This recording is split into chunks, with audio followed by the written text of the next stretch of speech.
سلام على عباده الذين اصطفى أما بعد فأعوذ بالله من الشيطان الرجيم بسم الله الرحمن الرحيم الذين ينفقون في السراء والضراء والكاظمين الغيظ والعافين عن الناس والله يحب المحسنين بسم الله الرحمن الرحيم قال رسول الله صلى الله عليه وسلم خيركم من تعلم القرآن وعلمه উপস্থিত আজকের জুমা মসজিদের দিন পিপাসক দিনের হিতাকাঙ্ক্ষী মুসলিম দরদি ভাই ও বন্ধুরা, প্রশংসা আল্লাহর, গুণগান আল্লাহর, যাবতীয় উপাসনা আরাধনা সমুদয় প্রশংসা নিবেদিত হোক যিনি মহিয়ান গরিয়ান সর্বশক্তিমান অনন্ত অসীম দয়ালু কৃপাবান। সমগ্র সৃষ্টিজীব যার করে গুণগান, যার বিনা অনুমতিতে চন্দ্র সূর্য তারকারাজি উদিত হয় না, অস্ত্র যায় না, যে মহান আল্লাহ রব্বুল আলামিন আজকে আমাদেরকে পবিত্র দিনে পবিত্র জায়গায় আসার তৌফিক এনায়াত করেছেন, এর জন্য সেই মহান মনিবের দরবারে একবার শুকরিয়া জ্ঞাপন করি। তাই সকলে অন্তরের অন্তঃস্থল থেকে বলি আলহামদুলিল্লাহ। দরুদ ও সালাম বর্ষিত হোক যিনি সর্বশরেণ্য সর্ববরেণ্য মহামানব, মানব মুকুট, যার অনুসরণ ও অনুকরণ যিনি আগমন করেছিলেন নিমজ্জিত অন্ধকার যে যুগটা ছিল আইয়ামে জাহিলিয়াত, তিনার অক্লান্তিক পরিশ্রমে আল্লাহ তাবারক ওয়া তাআলা তিনাকে দ্বীনুল ইসলাম দিয়ে আলোর পথ দেখিয়েছেন। সেই মহামানবের প্রতি লাখো কোটি দুরূদ ও শান্তির ধারা বর্ষিত হোক। সকলে বলুন সাল্লাল্লাহু আলাইহি ওয়াসাল্লাম, আল্লাহুম্মা সাল্লি আলাইহি, আল্লাহুম্মা বারিক আলাইহি, আল্লাহুম্মা আমিন। মুহতারাম মুকাররম, প্রতি জায়গাতে একটা বিষয়বস্তুকে কেন্দ্র করে বক্তব্য রাখার চেষ্টা করি আল্লাহ তাবারক ওয়া তাআলার তৌফিক এনায়েতে।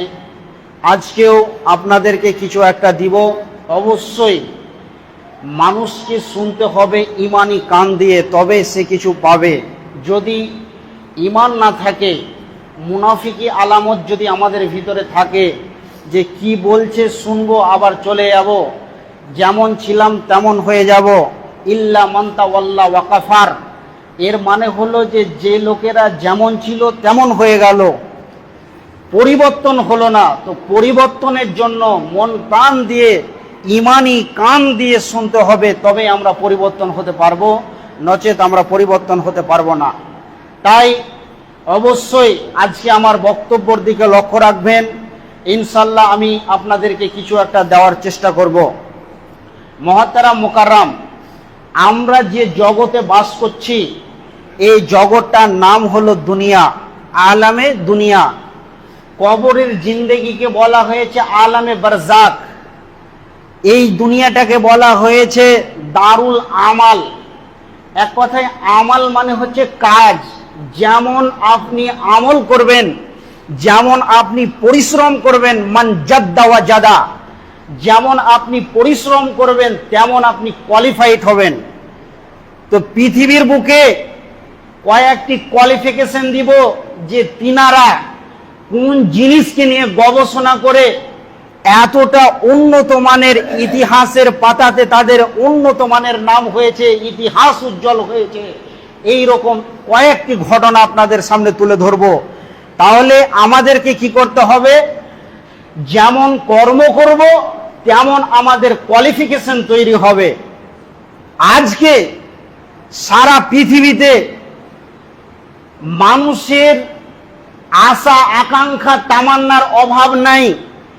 একজন মানুষ সকাল ভোরে খালি পেটে মদের বোতল যদি খেয়ে নেয়, আর ওই লোকটাকে যদি কেউ বলে তুমি জাহান্নামী, ওর মনে ব্যথা লাগবে, দুঃখ বেদনায় প্রকাশ করে বলবে, আপনার সঙ্গে ঝগড়ায় মেতে যাবে, উচ্ছৃঙ্খলতা সৃষ্টি করে দিবে, বিশৃঙ্খলতা সৃষ্টি হয়ে যাবে, আপনার সঙ্গে মার্ডার করাকরি হয়ে যাবে। তার কারণ ওর দাবি মদ পান করার পরেও সে জান্নাতে যেতে চায়। কিন্তু এই যে ধারণাগুলো একদম ভুল। তার কারণ আপনি যেমন কাজ করবেন তেমন আপনার পরবর্তী জীবনে একটা লকব লাগবেন। আল্লাহু আকবার, আল্লাহ একটা জাতের নাম, হু আকবার এটা তিনার সিফাত। তিনি যে বড়, ওয়ারাউল ওয়ারা, তার থেকে বড় আর কেউ নেই। তো এটা হলো তিনার সিফাত। আমি একজন সাধারণ মানুষ, 10-12 বছর মাদ্রাসায় পড়েছি, তাই আমাকে আলেম নামে মানুষ চিনে। কিন্তু এই যে কথা বলতে পারি, স্টেজে যাই, তো মানুষ বলছে বক্তা। কোয়ালিফিকেশনের সঙ্গে মানুষের পরিবর্তন ঘটে জীবনের। একজন সাধারণ মানুষ সেই যদি নৌকা চালায় তাহলে তার নাম পরিবর্তন হয়ে যাবে মাঝি। তাহলে তার কোয়ালিফিকেশন তৈরি হয় তার কাজের উপরে ডিপেন্ড করে, তার কার্যক্রমে তার নামটা চেঞ্জ হয়ে যায়। তাহলে সাহাবা ইজমে মাজমাইন রাদিয়াল্লাহু তাআলা আনহু তিনারা কেমন ঈমান এনেছিলেন, আখিরাত তাদের কাছে কেমন নিকটবর্তী, এবং রসুল যে কথাগুলো বলতেন তিনারা মনে মনে দেখতেন তিনাদের কেমন ঈমান ছিল, যে মনে হচ্ছে সচক্ষে আমি এগুলোকে দেখছি, বাস্তবে দেখছি। কিন্তু কঠিন কিয়ামতের দিন, এত ভয়ানক দিন হবে, সেই দিন নিয়ে আমাদের একবার চিন্তা চেতনা নাই। কিন্তু শুনেন, আম্মাজান আয়েশা রাদিয়াল্লাহু তাআলা আনহা, তিনি জান্নাতের রমণীদের মধ্যে একজন রমণী, তারপরেও তিনি জাহান্নামের ভয়ে হাউ হাউ করে কাঁদছেন। পৃথিবীর শ্রেষ্ঠ মানুষ নবী মুহাম্মদুর রাসূলুল্লাহ সাল্লাল্লাহু আলাইহি ওয়াসাল্লাম, তিনিও কি করেছেন? কান্না করেছেন। তাই আল্লাহ তাবারক ওয়া তাআলা কোয়ালিফাইস গুলোকে বর্ণনা করছেন। এবার বন্ধু আমার, সারা পৃথিবীর অদ্বিতীয় মানুষ, যার সঙ্গে কোনো কাউকে তুলনা করা যাবে না, তিনি হলেন নবী মুহাম্মদুর রাসূলুল্লাহ। একবার মহব্বতের সঙ্গে বলেন সাল্লাল্লাহু আলাইহি ওয়াসাল্লাম। শুধু এই পর্যন্ত নয়, তিনার জন্য কোরআন বলছেন ওয়া ইন্নাকা লাআলা খুলুকিন আযীম, তিনি হলেন চরিত্রের শ্রেষ্ঠ মানব। শুধু এই পর্যন্ত নয়, তিনার জন্য কোরআন আরো সার্টিফাই দিচ্ছেন লাকাদ কানা লাকুম ফি রাসূলিল্লাহি উসওয়াতুন হাসানা। শুধু এই পর্যন্ত নয়, তিনি পৃথিবী দূরের কথা, আল্লাহর আরশ যেই জায়গাতে জিব্রাইলের মতো ফেরেশতা পৌঁছাতে পারে নাই, আমার নবী নবী মুহাম্মদুর রাসূলুল্লাহ সাল্লাল্লাহু আলাইহি ওয়াসাল্লাম তিনি আল্লাহর আরশে গিয়েছেন। এত বড় ডিগ্রিওয়ালা মানুষ। শুধু এই পর্যন্ত নয়, তিনি যদি কান্না করেন তো জাহান্নাম স্বয়ং ভয় পান, এবং তিনি যদি হাসেন তো জান্নাতে শোভা পান।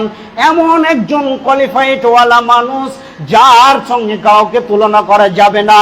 এই রকম একজন ব্যক্তি, তিনি বিশ্বনবী নবী মুহাম্মদুর রাসূলুল্লাহ সাল্লাল্লাহু আলাইহি ওয়াসাল্লাম। তিনি কি বলছেন? উম্মত রে, আমি যখন কোরআনের মধ্য থেকে 114টি সূরার মধ্য থেকে যখন সূরা হুদকে আমি তেলাওয়াত করি, তো সূরা হুদ যেন আমার জীবনের যে বয়সটা বাকি রয়েছে, এই সূরা হুদ যেন আমার জীবনের বয়সটাকে তত্তর করে কমিয়ে দিচ্ছে। আমাকে এত ভয় লাগে সূরা হুদকে তেলাওয়াত করতে। এত জাহান্নামের বর্ণনা আল্লাহ সূরা হুদের ভিতরে করেছেন, আমার ভয় হয় আমি যখন সূরা গাসিয়া, সূরা নাসিয়া, আম্মা ইয়াতাসালুন এই আয়াতগুলো যখন পড়ি, উম্মত রে, আমার ভয় হয় যে আমার উম্মত কি করে জাহান্নাম থেকে পার হতে পারবে। সারা পৃথিবীর অদ্বিতীয় মানুষ, আউস, কুতুব, ইমাম, হযরত, পৃথিবীর কাউকে তিনার সঙ্গে তুলনা করা যাবে না।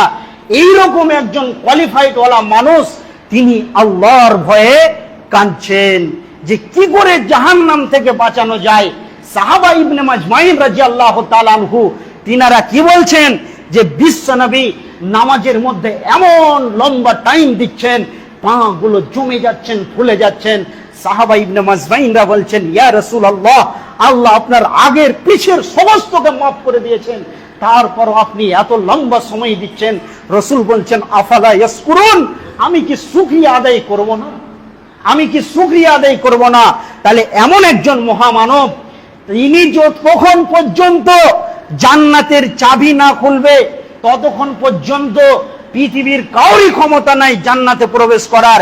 এমনই একজন ব্যক্তি, তারপরও তিনি জাহান্নামের ভয়ে কান্না করছেন এই উম্মতের জন্য। শিক্ষিত সুধী মণ্ডলী, এরপরে আসেন তিনার শিষ্য হযরতে সিদ্দিকে আকবর আবু বকর রাদিয়াল্লাহু তাআলা আনহু। তিনি রসুলের মজলিসে বসে আছেন, যেমন আপনারা আছেন এই রকম। তিনি এমন ভাবে বক্তব্য রাখছিলেন, রসুল জাহান্নামের বয়ান, এত জোর চিৎকার করে করে আবু বকর রাদিয়াল্লাহু তাআলা আনহু অঝর নয়নে কান্না করছেন। এই মতো অবস্থায় তিনি সভা শেষ করে, মজলিসের আলাপ আলোচনা শেষ করে যখন বাড়িতে গেলেন, তিনি তিনার স্ত্রীর সঙ্গে একটু মহব্বত করতে গিয়ে হেসে ফেললেন। আর আবু বকর রাদিয়াল্লাহু তাআলা আনহু বাচ্চা ছেলের মতন এত চিৎকার দিয়ে অঝর নয়নে কাঁদছেন।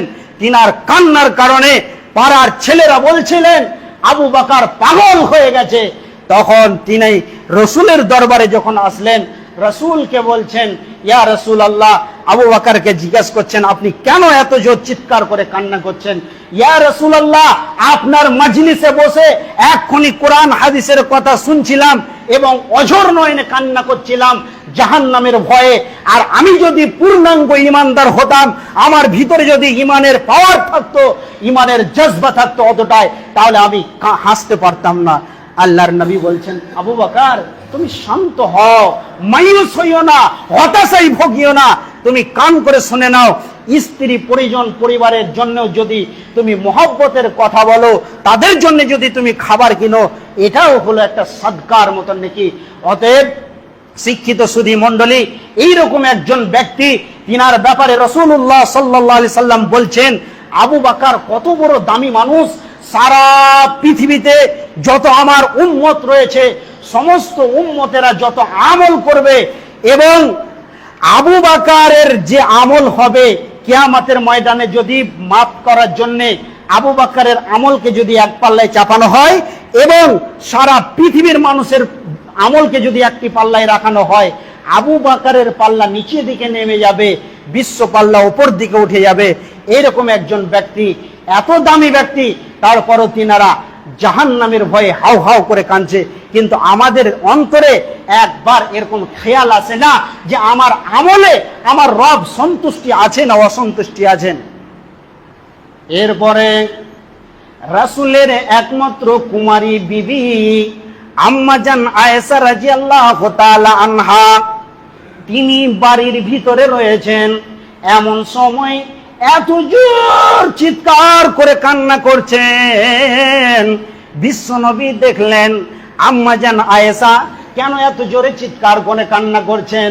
বিশ্বনবী যখন গিয়ে বললেন, আয়েশা রে, মা হিবকি কি ইয়া আয়েশা, তোমাকে কে কাঁদালো? কেউ কি উঁচু নিচু কথা বলেছে নাকি? কেউ কি তোমাকে কোনো দুঃখ দেওয়া কথা বলেছে নাকি? এইভাবে যখন বিশ্বনবী জিজ্ঞাসা করলেন, আম্মাজান আয়েশা রাদিয়াল্লাহু তাআলা আনহা বলছেন, ইয়া রাসূলুল্লাহ, আমাকে কেউ কষ্ট দেয়নি, কেউ দুঃখজনক কথা বলেনি, কেউ আমাকে কোনো দিক থেকে কোনো কথা বলেনি। আমি এই জায়গাতে বসে বসে ধ্যানের সঙ্গে আমি কি করছিলাম, জাহান্নামকে নিয়ে চিন্তা ভাবনায় চলে গেলাম। দয়ার নবী গো, জাহান্নামের কথা চিন্তা করতে করতে আর আমি নিজেকে সামলাতে পারলাম না, আমি হাউমাউ করে কেঁদে ফেললাম। ইনি দেখছেন যে আমাকে রসুল কত ভালোবাসেন, যে আমাকে এসে জিজ্ঞাসা করছেন। এবার আম্মাজান আয়েশা রাদিয়াল্লাহু তাআলা আনহা অনেক চালাক মহিলা ছিলেন, যিনি 2000-এর বেশি হাদিস বর্ণনা করেছেন।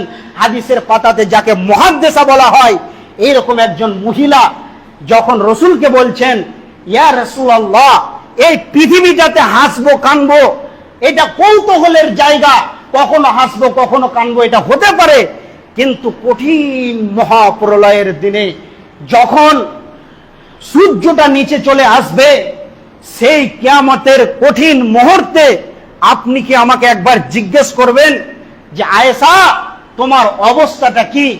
বিশ্বনবী বললেন, সালাসাতা মাওয়াতিনু ফালা ইয়াজকুরুনা আহাদুন আহাদা। আয়েশা, কিয়ামতের 3খানা এত কঠিন ভয়ানক মোহরা আছে, এই তিনখানা দৃশ্য যখন হাসরবাসী দেখবে তখন তারা বিচ্ছিন্ন হয়ে যাবে, একে অন্যের প্রতি খেয়াল রাখতে পারবে না। আমি বিশ্ব নবী হওয়ার পরেও তোমাকে মনে রাখতে পারবো না। তার মধ্যে তিনটা মোহরা কি?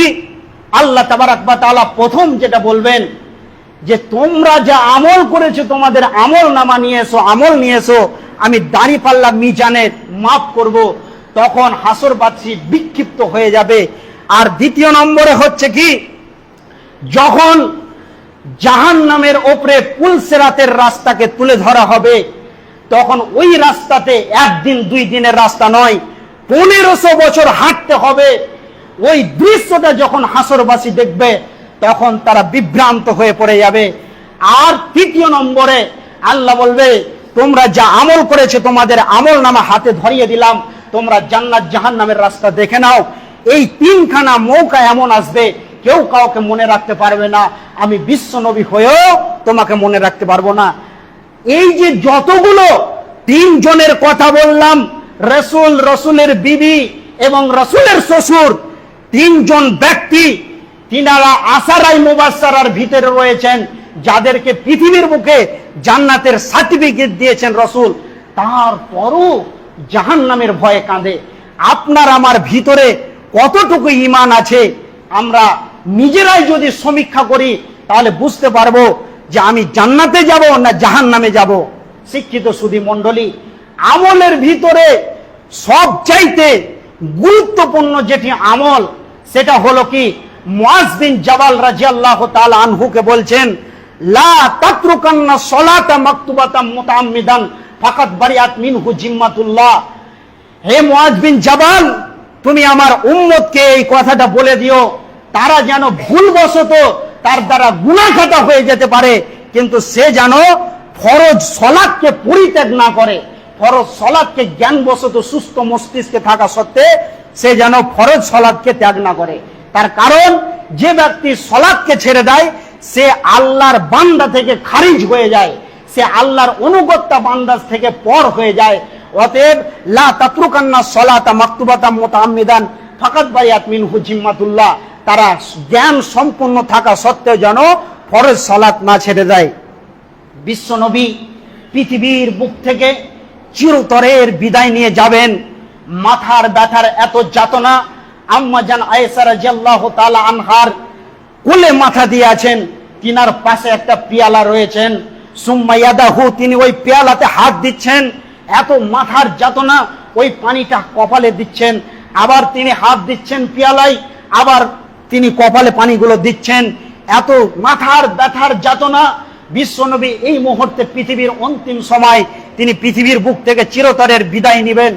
এই মতো অবস্থাতে তিনি কি বলছেন, কোনো কাউরির কথা বললেন না। হাসান হুসান তিনার যে চারজন জামাই ছিলেন কাউরি কথা বললেন না যে তোমরা কিভাবে পৃথিবীর বুকে চলাফেরা করবে, কি করে খাবে, এগুলো কোনো কথা বললেন না।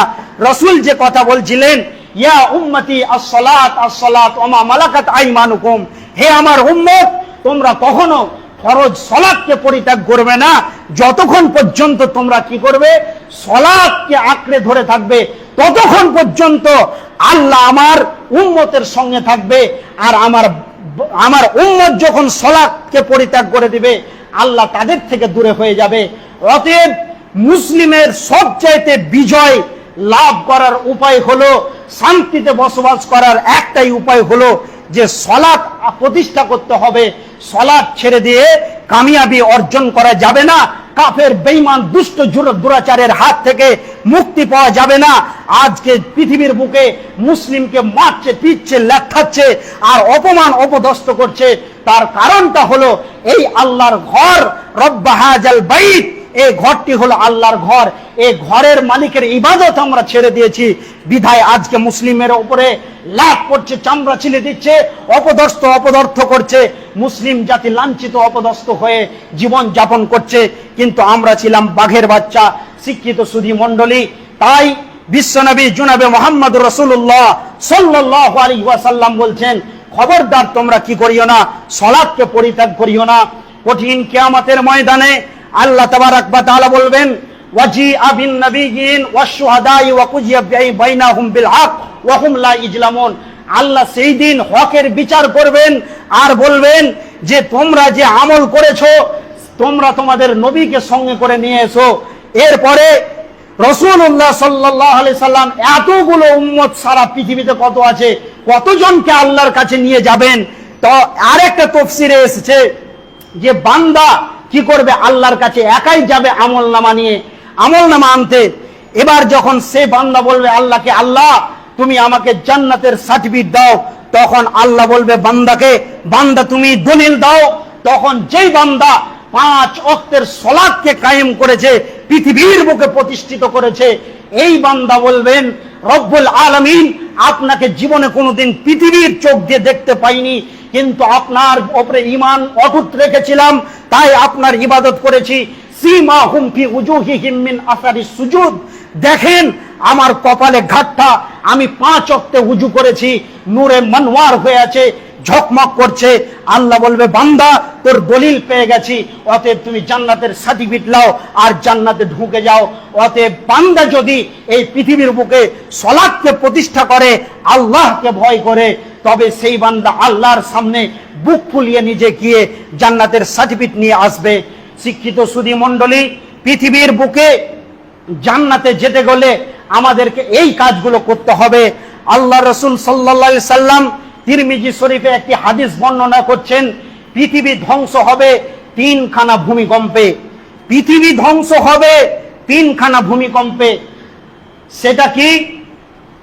একটি ভূমিকম্প হবে পূর্ব গগন থেকে গুরগুর গুরগুর গুরগুর করে কাঁপতে কাঁপতে পশ্চিম গগনে যাবে, আর একটি পশ্চিম দিক থেকে উঠবে গুরগুর করে কাঁপতে কাঁপতে কাঁপতে কাঁপতে পূর্ব গগনে যাবে। আর একটা আরব কান্ট্রি সমুদ্র উপকূল দ্বীপ থেকে ভূমিকম্প হবে। এই 3খানা ভূমিকম্প যখন হবে তখন সারা পৃথিবী ভেঙে তছনছ হয়ে যাবে। এখন যদি ভূমিকম্প হয় তাহলে সারা পৃথিবীতে যত মসজিদ, মাদ্রাসা, স্কুল, কলেজ, ইউনিভার্সিটি, বাংলা, বালাখানা যত যা আছে সব ভেঙে চুরমার হয়ে যাবে। কিন্তু আল্লাহ যে ভূমিকম্পে পৃথিবীকে ধ্বংস করবেন, সেই ভূমিকম্পে হওয়ার পূর্বে সমস্ত মসজিদগুলোকে, মাদ্রাসাগুলোকে তুলে নিয়ে গিয়ে কি করবেন, জান্নাতুল ফেরদাউসের মধ্যে ভরে দিবেন। তাই বিশ্বনবী একখানা হাদিসের মধ্যে বলছেন, আবু হুরায়রা হাদিসের রাবী, সাবআতুন ইউজিল্লুহুমুল্লাহু ফি জিল্লিহি ইয়াওমা লা জিল্লা ইল্লা জিল্লুহু, ইমামুন আদিল।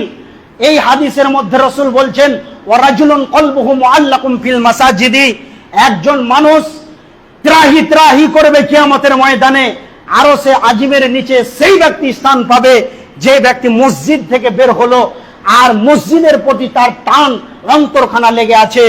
তাই ওই ব্যক্তি যখন মসজিদকে পৃথিবীর বুকে ভালোবেসেছে, এই মসজিদকে তুলে নিয়ে গিয়ে জান্নাতুল ফেরদাউসে জুড়ে দেওয়া হবে।